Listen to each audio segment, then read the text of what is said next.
Right now, we're seeing a sentiment score of plus 0.20 in the sports sector, which is notably higher than our historical baseline.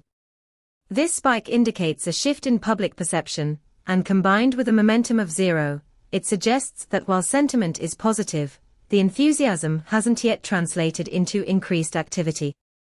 Our API returns detailed sentiment analysis, breaking down this score into 15 semantic clusters that highlight the specific topics driving these feelings.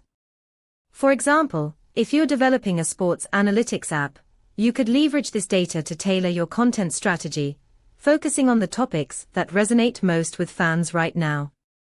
To dive deeper into this data and see how it can enhance your projects, check out pulsebit.lojenterprise.com/docs.